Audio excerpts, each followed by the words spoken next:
Bollywood star hero Saif Ali Khan పై జరిగిన దాడి ఘటన సంచలనంగా మారింది. కత్తితో దాడి చేసిన వ్యక్తి ఎవరు, ఎందుకు సైఫ్ ని టార్గెట్ చేశాడు అన్న కోణాల్లో పోలీసులు దర్యాప్తు చేస్తున్నారు.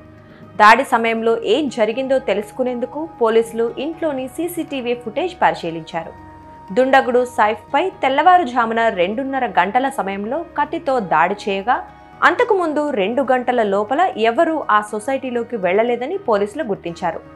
దీంతో ఆ భవనంలోకి దుండగుడు ముందే ప్రవేశించి ఉండొచ్చని పోలీసులు అనుమానిస్తున్నారు. సైఫ్ పై దాడి జరిగినట్లు తెల్లవారుజామున 3 గంటల సమయంలో పోలీసులకు సమాచారం అందింది. దీంతో పోలీసు ఉన్నతాధికారులు హుటాహుటిన అక్కడికి చేరుకున్నారు. గాయపడిన అతడిని ముంబైలోని లీలావతి ఆసుపత్రికి తరలించారు.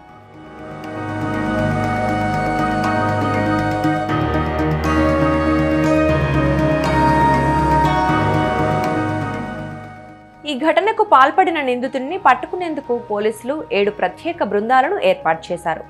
ఫోరెన్సిక్ టీం పలు ఆధారాలను సేకరించి పరిశీలిస్తున్నారు.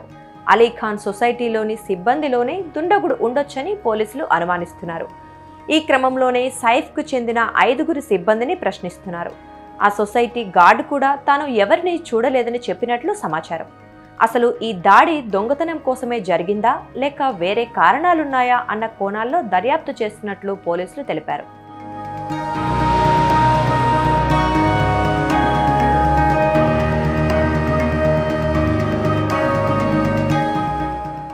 ఇంట్లోకి ప్రవేశించిన దుండగుడు సైఫ్ అలీ ఖాన్ కరీనాల చిన్న కుమారుడైన జేహ్ గదిలో నక్కినట్లు తెలుస్తోంది.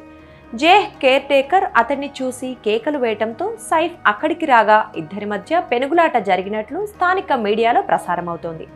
సైఫ్ని కత్తితో గాయపరిచిన దుండగుడు అనంతరం అక్కడి నుంచి పరారయ్యాడు.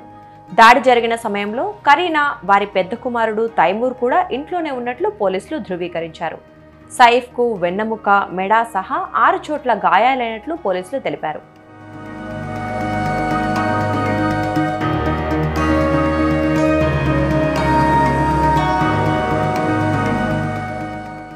సైఫ్ అలీ ఖాన్ పై జరిగిన దాడి ఘటనపై టాలీవుడ్ హీరోలు చిరంజీవి, జూనియర్ ఎన్టీఆర్ దిగ్భ్రాంతి వ్యక్తం చేశారు.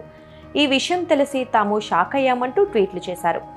సైఫ్ అలీ ఖాన్ పై దాడి నన్ను ఎంతగానో కలచివేసిందని, ఆయన త్వరగా కోలుకోవాలని కోరుకుంటున్నా అంటూ చిరంజీవి ట్వీట్ చేశారు. సైఫ్ సార్ పై దాడి గురించి తెలిసి షాక్ అయ్యా. ఇది నిజంగా బాధాకరం. ఆయన త్వరితగతిన కోలుకొని క్షేమంగా తిరిగి రావాలని కోరుకుంటున్నా అని ఎన్టీఆర్ పేర్కొన్నారు. మరోవైపు అభిమానులు కూడా సైఫ్ క్షేమంగా ఉండాలని కోరుకుంటూ పోస్టులు పెడుతున్నారు.